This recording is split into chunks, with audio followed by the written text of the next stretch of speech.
자, 오늘 사도행전 강해 30번째 다 하나님 앞에 있나이다라는 제목으로 여러분과 함께 은혜를 나누려고 합니다.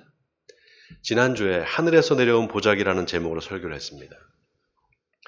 하늘에서 내려온 보자기, 사실 성경을 자세히 보면 하늘에서 내려온 그릇이라고 이렇게 나와 있습니다. 근데 그 그릇 안을 보니까 온갖 부정한 짐승들이 그 안에 다 들어있는 거예요. 그래서 베드로가 깜짝 놀라고 있을 때 하늘에서 음성이 들립니다. 베드로야, 일어나서 잡아먹으라. 여러분, 하늘에서 내려온 그릇, 이게 도대체 뭘 말하는 걸까요? 그릇은 사람의 인격이나 마음을 상징하는 메타포입니다. 그 그릇이 하늘에서 내려왔다는 것은 그럼 뭘 말하는 걸까요? 하늘에서 내려온 그릇은 하나님의 마음이에요. 여러분, 그 하나님의 마음 속에 이 사람은 구원받아야 되고 저 사람은 구원받지 말아야 된다. 그런 게 있을까요? 그런 차별이 있을까요? 없습니다. 하나님은 모든 사람이 다 구원받기를 바라세요. 아멘입니까, 여러분? 그래서 복음은 나라와 민족, 심지어 종교를 초월해서 모든 사람들에게 다 전해져야 됩니다. 베드로가 하늘에서 내려온 보자기 환상을 보고 이게 뭘까 곰곰이 생각할 때 바로 그때 고넬료가 보낸 사람들이 밖에서 문을 두드립니다.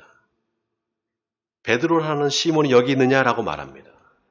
베드로가 내려가서 그 사람들을 집으로 영접하고 하룻밤을 같이 보냅니다. 그리고 이튿날 가이사라로 향합니다. 그리고 하루가 지나서 가이사라에 있는 고넬료의 집에 도착을 합니다. 베드로가 고넬료의 집에 들어가 보니까 고넬료의 가족과 친척과 친구들이 다 그 안에 있는 겁니다. 오늘 본문 24절에 보면 그가 친척과 가까운 친구들을 모아 기다리더니 베드로가 들어올 때 고넬료가 맞아 발 앞에 엎드려 절하니 이렇게 나와 있습니다. 여러분, 고넬료는 로마인입니다. 게다가 100명 군인의 지휘를 하는 지휘관입니다. 백부장이에요. 그래서 로마의 식민 지배를 받는 유대인들한테 절을 한다? 있을 수 없는 일이잖아요. 그런데 베드로의 발 앞에 고넬료가 엎드려서 절을 했다는 겁니다. 이걸 보면 고넬료가 어떤 사람인지를 알 수 있습니다. 고넬료는 겸손한 사람이었습니다. 빌립보서 2장 3절에 사도 바울은 아무 일에든지 다툼이나 허영으로 하지 말고 오직 겸손한 마음으로 각각 자기보다 남을 낫게 여기라 라고 이야기합니다. 여러분, 겸손이라는 게 뭘까요? 나보다 남을 낫게 여기는 겁니다. 그런데 이 겸손이 왜 중요한가? 예수님이 바로 이 겸손의 본을 보여주셨기 때문입니다. 너희 안에 이 마음을 품으라. 곧 그리스도 예수의 마음이니 그는 근본 하나님의 본체시나 하나님과 동등됨을 취할 것으로 여기지 아니하시고 오히려 자기를 비워 종의 형태를 가지사 사람들과 같이 드셨고 사람의 모양으로 나타나사 자기를 낮추시고 죽기까지 복종하셨으니 곧 십자가에 죽으심이라. 여러분, 하나님은 교만한 자를 낮추시고 겸손한 자에게 은혜를 베푸십니다. 마태복음 18장에 보면 제자들이 예수님한테 천국에서 누가 큽니까? 라고 물어봐요. 예수님께서 한 어린아이를 불러 세우시고는 너희가 돌이켜 어린아이 같이 되지 않으면 결단코 천국에 들어가지 못하리라.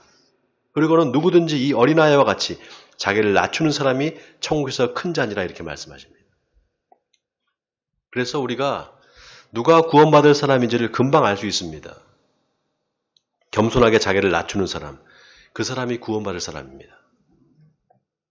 근데 여러분, 진짜 겸손이 있고요, 가짜 겸손이 있어요. 마음속으로는 자기를 막 드러내고 싶고 자기 자랑을 막 하고 싶은데 겸손한 척, 아닌 척 하는 사람 있잖아요. 여러분, 그건 겸손이 아니에요. 진짜 겸손은 마음으로부터 나옵니다. 마음으로부터 나와요. 오늘 고넬료가 그 마음으로부터의 겸손을 보여줍니다. 고넬료가 베드로의 발 앞에 엎드려서 절을 하니까 베드로가 민망해서 나도 사람이라 이렇게 말합니다. 그리고는 하나님이 나에게 아무도 속되다 하거나 깨끗하지 않다 하지 말라고 하셨다라고 이야기를 해요. 베드로의 말을 들은 고넬료가 이번에는 자기가 본 환상을 이야기합니다. 그리고는 내가 당신에게 사람을 보냈는데 오셨으니 참 잘했다고. 이제 우리는 주께서 당신에게 명하신 모든 것을 듣고자 다 하나님 앞에 있나이다 이렇게 말합니다.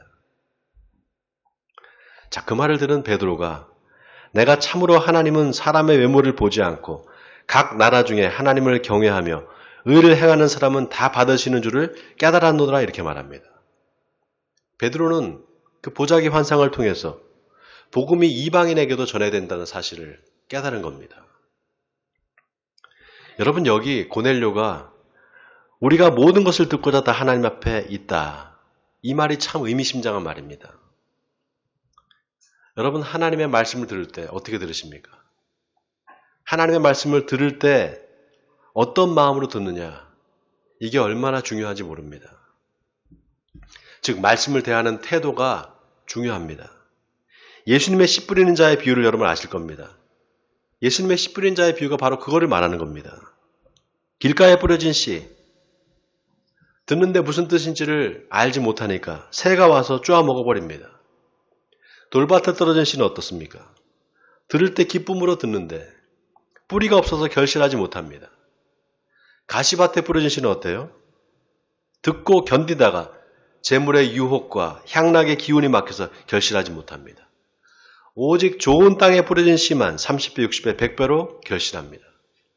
예수님이 나중에 이 비유를 설명하시면서 좋은 땅에 뿌려졌다는 건 말씀을 들을 때 착하고 좋은 마음으로 듣고 지켜서 인내로 결실하는 자다 이렇게 말씀하셨습니다. 착하고 좋은 마음으로 들어야 된다는 거예요. 여러분, 착하고 좋은 마음으로 듣는 게 뭘까요? 바로 말씀을 듣는 태도입니다. 내가 이 말씀을 꼭 지켜야 되겠다. 내가 듣기만 하고 지키지 않지 않고 꼭 지켜야 되겠다.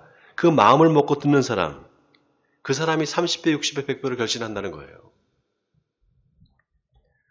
그래서 여러분, 예수님이 귀 있는 자는 들으라 이렇게 말씀하지 않았어요. 들을 귀 있는 자는 들으라 이렇게 말씀하셨습니다. 여기서 들을 귀라는 거는 지키겠다는 마음을 먹고 듣는 거, 그거를 말합니다. 하나님의 말씀이 내 삶에서 결실하느냐, 결실하지 못하느냐, 말씀을 듣는 태도에 달려있다는 거예요.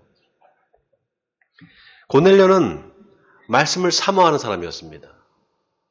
하나님이 나에게 무슨 말씀을 하실까? 오늘 베드로를 통해서 주님이 나에게 어떤 말씀을 하실까? 고넬료는 여기에 집중했습니다. 여러분, 사람이 보통 자기가 듣고 싶은 말만 들어요. 안 그럴 것 같죠? 듣고 싶은 말만 듣고요. 듣기 싫은 말은 안 듣고 싶어 합니다. 그러니까 안 들리는 거예요. 그래서 똑같은 내용을 말해도 듣는 사람에 따라서 전혀 다르게 해석이 됩니다. 열을 말했는데 어떤 사람은 하나만 알아들어요. 나머지 9은 한 귀로 듣고 한 귀로 흘려버리는 겁니다. 근데 고넬료는 그렇지 않았어요. 오늘 본문 33절에 고넬료가 우리는 주께서 당신에게 명하신 모든 것을 듣고자 하여 다 하나님 앞에 있나이다 라고 말했습니다. 모든 것을 다 듣겠다는 거예요. 하나만, 두 개만이 아니라 다 듣겠다는 겁니다. 여러분, 하나님의 말씀을 사모하는 사람, 그 사람이 하나님을 사랑하는 사람이에요. 아멘입니까? 하나님 사랑한다고 하면서 하나님 말씀 보지 않는 사람, 그 사람 하나님 사랑하는 사람 아닙니다. 말씀을 사모한다는 건 내가 그 말씀을 따라 살겠다는 겁니다. 또 하나 중요한 거, 고넬료는 자기만 복을 받으려고 하지 않았습니다. 사람들과 함께 나누고 싶어 했어요. 여러분, 하나님은 우리를 복을 받을 사람으로 부르지 않았어요. 복을 나눠줄 사람으로 불렀습니다. 아멘입니까? 또 은혜를 받을 사람으로 부르지 않았어요. 은혜를 나눠줄 사람으로 부르셨습니다. 그 증거가요. 예수님이 오병이어의 기적을 일으킬 때 혼자 다 하지 않았습니다. 제자들과 함께 하셨어요. 제자들한테 너희가 나눠주라 그랬습니다. 여러분, 이 말은 뭡니까? 예수님이 우리를 기적의 수혜자로 부른 게 아니라 기적을 일으키는 사람으로 불렀다는 거예요. 여러분 어때요? 여러분 복을 받는 게 좋습니까? 복을 주는 게 좋습니까? 복을 받는 게 좋아요? 주는 게 좋아요? 아니, 목사님, 복을 받아야 주죠. 받지도 않았는데 어떻게 줍니까? 그런 생각이 들죠? 근데 여러분, 하나님의 나라는 그 반대입니다. 내가 주면 하나님이 채워주세요. 아멘입니까? 옛날 어느 목사님이 그런 비유를 했어요. 수도꼭지를 좀 보라고. 수도꼭지 틀면 어때요? 물이 막 콸콸콸 쏟아지잖아요? 복의 통로라는 게 그런 거라는 거예요. 수도꼭지를 틀면 물이 막 쏟아지듯이. 제가 그때 그 소리를 듣고, 와, 어떻게 사기를 쳐도 저렇게 사기를 치나. 말도 안 되는 소리를 한다 이렇게 생각했는데, 가만히 생각해보면 통로를 그 이상 잘 설명할 수가 없어요. 통로가 그런 겁니다. 자꾸 흘려보내면 다시 채워지는 거. 그게 통로 아니겠습니까? 여러분, 그래서 은혜는 나눠야 됩니다. 하나님은 우리가 은혜를 나눠주는 통로가 되길 바라세요. 이 말은 다시 말하면 하나님이 우리를 통해서 누군가에게 복음이 전해지기를 바라신다는 겁니다. 예수님이 제자들한테 하신 명령이 있어요. 마태복음 28장 19절, 20절의 말씀입니다. 여러분 다 아실 거예요. 너희는 가서 모든 민족을 제자로 삼아 아버지와 아들과 성령의 이름으로 세례를 베풀고 내가 너희에게 분부한 모든 것을 가르쳐 지키게 하라. 볼지어다 내가 세상 끝날까지 너희와 항상 함께 있으리라. 이거를 예수님이 우리한테 복음 전파의 사명을 위임하셨다는 의미로 대위임령에다 이렇게 말합니다. 그래서 세상 끝날까지 너희와 항상 함께 있으리라. 여러분, 이 말씀이 굉장히 중요합니다. 바로 복음을 전하는 그 사람과 내가 함께 있다는 겁니다. 그래서 내가 예수님을 느끼고 싶다. 예수님을 만나고 싶다. 그러면 예수님이 내 옆에 있는 것을 경험하고 싶다 그러면 복음을 전해야 됩니다. 복음 전파의 현장에 예수님이 함께 계십니다. 이번에 제가 일본에 가서 장모님 병원에 이렇게 갔는데 병원이 이게 한국 병원하고 좀 달라요. 병원에 딱 병실에 들어가면 다 이렇게 커튼이 쳐져 있어요. 철저하게 커튼을 쳐서 이렇게 3인실인데 세 분이 딱 그 스페이스를 나눠서 그렇게 돼 있어요. 커튼을 이렇게 걷고 들어가서 뵀는데 뵙자마자 그냥 손을 붙잡고 기도를 해드렸어요. 처음엔 기도도 잘 안 나오더라고요. 장모님이 아주 좀 힘든 병에 걸리셨어요. 췌장암 3기 판정을 받으셨는데 보통 한 3개월, 4개월 이렇게밖에 못 산다고 합니다. 그러니까 뭐 낙심이 돼서 기도도 잘 안 나오더라고요. 그런데 제가 그런 생각을 했어요. 하나님께서 못 고칠 병이 있을까? 하나님 못 고쳐주실 거다 이런 믿음이 생겼습니다. 그래서 5일 동안 매일 같이 갔어요. 매일 같이 가서 제가 기도를 했습니다. 하나님은 못 고칠 병이 없는 줄 압니다. 하나님 고쳐주세요. 죽은 나사로도 살리신 분이니까 주님의 십자가의 보혈로 깨끗하게 치료해 주세요. 이렇게 기도했습니다. 그런데 처음에는 우리 장모님이 잘 일어나시지도 못했어요. 차츰차츰 좋아지는 겁니다. 나중에는 벌떡 일어나셨어요. 제 기도할 때 굉장히 감사하는 표정을 지으셨습니다. 의사 선생님이 다음 주엔 태어나도 좋다는 판정을 해줬습니다. 그래서 집으로 이제 이동을 하기로 했습니다. 한 가지 놀라운 게요. 장모님이 제가 기도하는데 이제 한국말로 기도를 했어요. 무슨 말인지 잘 못 알아주실 거 아니겠어요? 근데 목사가 직접 이렇게 안수해서 기도해 주니까 너무 좋다라는 거예요. 근데 기도하는 중에 막 그런 얘기를 하시는 거예요.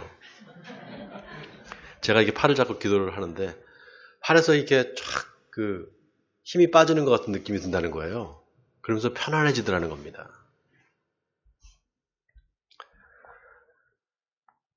여러분, 일본에요. 기독교 인구가 1%가 안 됩니다. 그러니 목사는 얼마나 적겠어요. 목사가 직접 안수해 주는 거 굉장한 일이라고 생각하는 거예요. 사위가 목사니까 얼마나 좋겠어요. 존재 자체로만으로도 위로가 되는 겁니다. 그 집사람 오빠가 있거든요. 이분이 믿질 않아요. 하나님 믿는 사람이 아닙니다. 무신론자예요. 제가 기도하는 걸 보고는 고맙다 그래요. 그러면서 엄마 돌아가시면은 손상이 와서 좀 기독교식으로 장례를 해줬으면 좋겠다고 그렇게 말하는 겁니다. 제가 그렇게 하겠다고 그랬습니다. 사실 이번에 가서 물 세례를 드리고 싶었어요. 세례식을 하고 싶었는데 너무 건강하셔서 물 세례를 막 하면은 이제 내가 죽는가 보다 이렇게 생각할 거 아니겠어요? 그래서 조금 다음으로 미뤘습니다. 그래서 올해 안에 혹시 하나님께서 치료해 줄 거라고 믿지만 올해 안에 혹시 또 위험한 상황이 되면 제가 가서 먼저 세례식을 해드리려고 합니다. 여러분, 모든 일에 때가 있습니다. 특히 하나님의 일에는 하나님의 정하신 때가 있어요.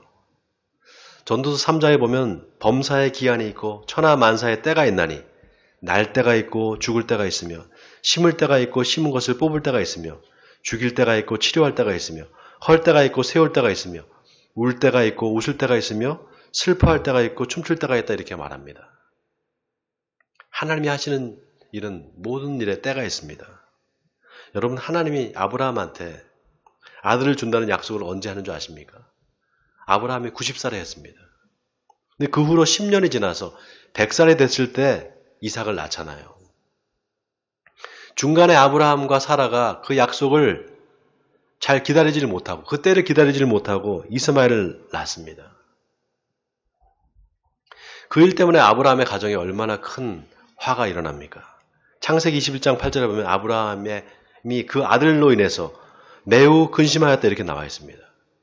결국 하갈과 이스마엘을 집에서 쫓아낼 수밖에 없는 그런 상황이 오게 됩니다. 여러분, 하나님의 약속은 더디지만 반드시 이루어집니다. 그래서 믿음은 조급해하지 않는 겁니다. 왜냐? 하나님이 약속하신 게 있거든요. 그런 의미에서 고넬료는 하나님의 때를 기다릴 줄 아는 사람이었습니다. 예수님이 하늘로 들려 올라가시면서 제자들한테 예루살렘을 떠나지 말고 아버지께서 약속하신 것을 기다리라 했습니다. 요한은 물로 세례를 주었으나 너희는 몇 날이 못되어 성령으로 세례를 받으리라 이렇게 말했습니다.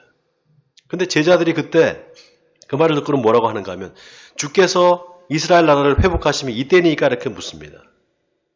예수님이 때와 시기는 아버지께서 자기의 권한에 두셨으니 너희가 알 바 아니요 오직 성령이 너희에게 임하시면 너희가 권능을 받고 예루살렘과 온 유대와 사마리아 땅까지 이르러 내 증인이 되리라 이렇게 말씀하십니다. 여러분, 이 대화를 잘 보세요. 예수님은 성령이 임하는 때를 말씀하시는데 제자들은 이스라엘 나라가 회복되는 때가 언젠지를 묻습니다. 예수님이 약속하신 건 성령을 보내주겠다는 겁니다. 그런데 제자들은 엉뚱하게도 이스라엘 나라가 회복되면 자기들이 높은 요직에 갈 거를 생각하고 있는 겁니다. 여러분, 우리가 이걸 잘 생각해 봐야 됩니다. 내가 하나님의 말씀을 들을 때 어떻게 듣느냐는 겁니다. 마가복음 4장에 보면 예수님이 제자들한테 귀 있는 자는 들으라 그러면서 너희가 무엇을 듣는가 스스로 삼가라. 너희의 헤아리는 그 헤아림으로 너희가 헤아림을 받을 것이며 더 받으리니 있는 자는 받을 것이요 없는 자는 그 있는 것까지도 빼앗기리라 이렇게 말씀하셨습니다. 무엇을 듣는가 스스로 삼가라. 여러분, 이게 무슨 말일까요?